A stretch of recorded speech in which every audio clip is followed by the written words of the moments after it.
Finally, new rule: someone needs to tell the people who block traffic in the name of a cause, no one likes you. And you're probably hurting your cause. In case you haven't seen what's going on lately, activists for ending the war in Gaza have taken to gathering on roads and bridges and stopping commuters from crossing. For a lot of them, it seems like it's more about the warrioring than about whatever the cause is. If you really cared about apartheid so much, which Israel does not actually practice, Arabs there vote, they serve in parliament, they sit on the judiciary, wouldn't you start with this? With the hundreds of millions of women in the world who live under a true apartheid, a gender apartheid of the most brutal kind? A growing number of critics love blaming every modern problem on one thing. Can't find a good job. America's fault. Can't keep a relationship together. Blame America. Can't think independently. Still America's fault. And Bill Maher has officially had enough of this endless blame game. In the latest episode of Real Time, the veteran comedian delivered a sharp and explosive takedown of today's victimhood culture, and every point landed hard. Hit that subscribe button and let's jump right into it. Sympathy for you, yes. But also, it's always been thus. Sadly, your parents and teachers didn't prepare you for this, so you have no idea how hard or easy you have it. But because you're so entitled, you just assume you have it tougher than anybody ever did. You don't. In fact, your generation lives an historically easy life. You can get sushi or a weighted blanket delivered in hours. You can do your banking sitting on the toilet. They sell weed in a store now. Maher wastes no time firing the opening shot, going straight after the younger generation's belief that America is hopelessly broken, deeply corrupt, and beyond saving. But according to Maher, the real issue isn't the country, it's their perspective. Because when you look at history, America is arguably in a better position than ever before. The opportunities, freedoms, and overall quality of life available today would have seemed impossible to previous generations. Yet the complaints never stop. Today's generation is standing on top of advantages that people throughout history would have given anything to have. Medical breakthroughs that cure diseases once considered deadly. Technology that removes exhausting physical labor. Instant access to nearly all human knowledge. And now artificial intelligence is changing what people can achieve. But somehow, none of it seems to be enough. No matter how much progress society makes, this generation of constant critics always finds another reason to stay dissatisfied. In a financial pinch, you can sell pictures of your feet. Your biggest hardship is when the Wi-Fi drops and you have to briefly experience the 20th century. And yet you've convinced yourselves that your current level of discomfort justifies revolutionary violence. Cole Allen's life only sucked by his own unreasonable standards. He wasn't on welfare. He was on LinkedIn. The economic opportunities available today are unlike anything previous generations experienced. Unlike the hard grind of the 20th century, where earning a decent paycheck often meant physically searching for work and competing for limited factory jobs or office positions, today's generation has opportunities their grandparents could barely imagine. You can wake up, open a laptop, and build a successful income without ever leaving your house. Freelancing, content creation, remote jobs, online businesses, and digital entrepreneurship have created more paths to financial independence than ever before. We're talking about people earning significantly more than their grandparents ever could, while avoiding many of the harsh conditions those older generations faced. Now, nobody is claiming America is perfect. Far from it. Every country has flaws and challenges. But there's a huge difference between being imperfect and being beyond repair. We've come an incredibly long way from the days of outdoor toilets and homes without indoor plumbing. Progress is real, and pretending otherwise simply isn't honest. Gen Z lives are not that bad. Most of our lives here in America are not. How we live right now, in the year we're actually living in the country we're actually living in, doesn't warrant condoning political violence. And that's really the heart of Maher's message, delivered with his usual direct style and complete refusal to apologize for it. This generation didn't invent all of its frustrations from nothing. And honestly, you can't entirely blame them, because when teachers, activists, politicians, and other authority figures spend years repeating the idea that America is fundamentally broken and oppressive, what else are young people supposed to believe? The message has been nonstop. Political figures such as AOC, Chuck Schumer, and Bernie Sanders often focus heavily on inequality, broken systems, and America's failures. Maher's concern is that hearing those messages repeatedly can convince younger generations that the country is hopeless. When people hear the same thing over and over from voices they're told to trust, it naturally shapes the way they see the world. Maher's argument isn't that America has no problems. It's that this constant political pessimism is giving an entire generation a distorted view of reality. Finally, new rule: someone needs to tell the people who block traffic in the name of a cause, no one likes you. And you're probably hurting your cause. In case you haven't seen what's going on lately, activists for ending the war in Gaza have taken to gathering on roads and bridges and stopping commuters from crossing. It happened last week in New York and San Francisco, Chicago, Seattle. They also blocked traffic here on the 405, but no one noticed.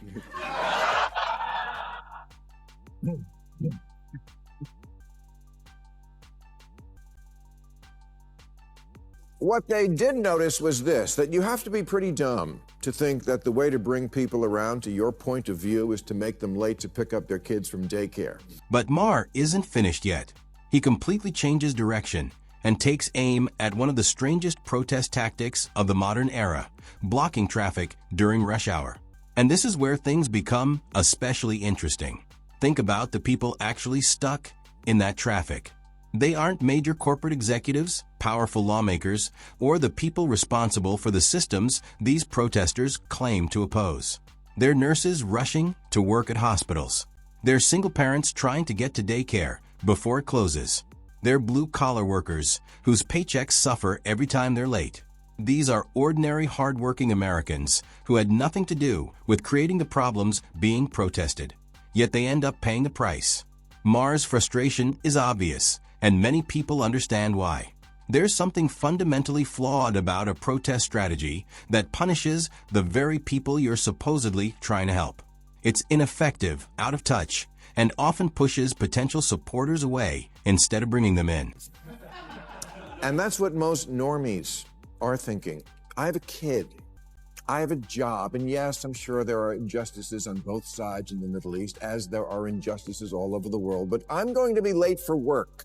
Something you protesters on the bridge seem to have the luxury of not having to worry about, which seems kind of privilegey. And here's something people rarely say openly. There is an enormous amount of privilege built into these protests that almost nobody wants to discuss. Think about it. Taking an entire day off work to march through city streets over a conflict happening thousands of miles away in the Middle East isn't a sacrifice for many people. It's a luxury that much of the world simply cannot afford. In many countries, missing even one day of work doesn't just create inconvenience. It can mean not having enough money for food, rent, or other basic needs. It can create genuine hardship. That's one reason why large-scale public protests of this kind are often associated with countries like America. The freedom to speak openly, the ability to miss work without facing extreme consequences, and the legal protections that allow people to protest freely are significant advantages. Maher's point is that many of these freedoms exist because of the very system that protesters often spend so much time criticizing. I'm not saying there aren't sincere passions about Gaza, especially among people from the region, but social justice warriors, for a lot of them, it seems like it's more about the warrioring than about whatever the cause is. If you really cared about apartheid so much, which Israel does not actually practice, Arabs there vote, they serve in parliament, they sit on the judiciary, wouldn't you start with this? With the hundreds of millions of women in the world who live under a true apartheid, a gender apartheid of the most brutal kind? I'll wait. Then Maher goes straight for what he sees as the biggest contradiction in the entire movement. he points to what he believes is the hypocrisy sitting right at its center.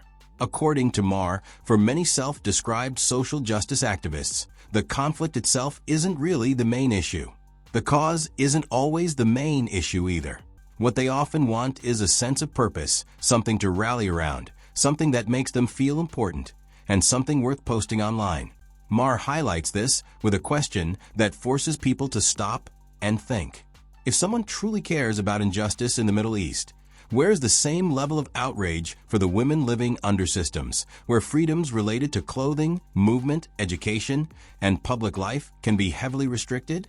These are situations that would outrage many of the same activists if they happened in America. Maher argues that those issues deserve attention too, yet they often receive far less focus from the people claiming to care most about justice. Are you really speaking truth to power, or do you just think you look cool in a keffiyeh? Which is really just the new Che Guevara t-shirt. Another historical figure you never researched and so think is a hero, but was actually a sadistic, racist monster fighting for communism, the worst form of government ever. But these are small matters.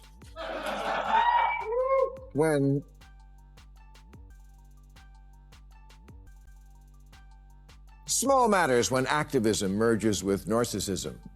Less about the cause and more about me. Look at me. Watch me. And if you like the way I'm fighting injustice, remember to like and subscribe. And Maher makes another point that many people find difficult to ignore. Look closely at many modern protests, and you'll notice something revealing. Almost everyone has a phone camera pointed at themselves.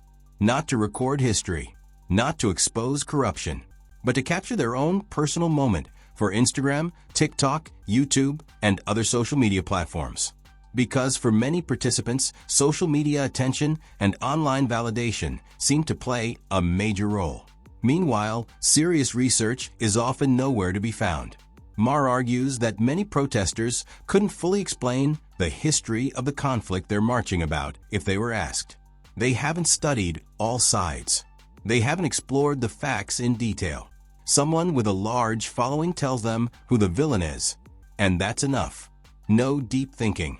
No fact-checking, just following the crowd while calling it activism. Maher believes that's exactly the problem, and he wants people to start questioning it. I don't want to diminish how sad it is that someone would take their own life for any reason, but maybe from now on, before anyone commits an act of civil disobedience, they should ask themselves a few questions, like, is the most important thing in my life something I hadn't heard of 6 months ago? Do I even know?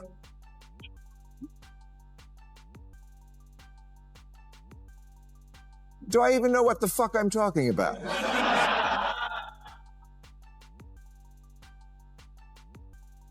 Am I really here for the cause, or is the cause here to bring you me? And that's why Maher's questions are so important. They're not just clever jokes designed to get laughs from an audience. They're serious questions that go directly to the center of the issue. Because when people step away from social media, sit quietly, and honestly think about what they're doing and why they're doing it, something interesting can happen. They may start asking bigger questions. They may begin reading books, exploring different viewpoints, and studying the full history behind the causes they support so passionately. And here's the reality. Once people do that kind of honest research, some of them may completely change their opinions. That's because the truth is rarely as simple as a social media post makes it seem. The world is complicated. Conflicts are complicated. And real justice requires more than repeating popular slogans. It requires thought, honesty, curiosity, and the courage to follow the facts wherever they lead. Hey, if it makes you feel good to cosplay as revolutionaries, knock yourself out, burn yourself out. Just don't drag Gaza into it. Also, throwing stuff on paintings is just stupid.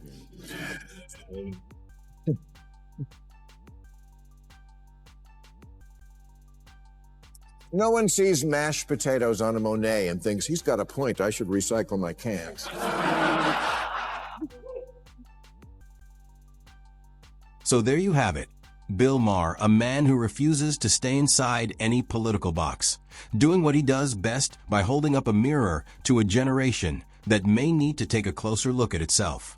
His message throughout this episode is actually very simple. America isn't perfect, but it's far better than many people are willing to admit. The opportunities are real. The freedoms are real. The advantages are real. And wasting all of that on performative outrage and social media activism can be a serious mistake because real progress has never come from blocking roads or collecting likes online. Real progress comes from honest reflection, critical thinking, meaningful action, and a willingness to engage with reality. Maher is challenging people to do better. And whether you agree with him or disagree with him, that's a challenge worth taking seriously. And with that, we've reached the end of today's video. If you enjoyed it, make sure to hit the like button and subscribe to the channel for more videos like this. Thanks for watching, and I'll see you in the next one.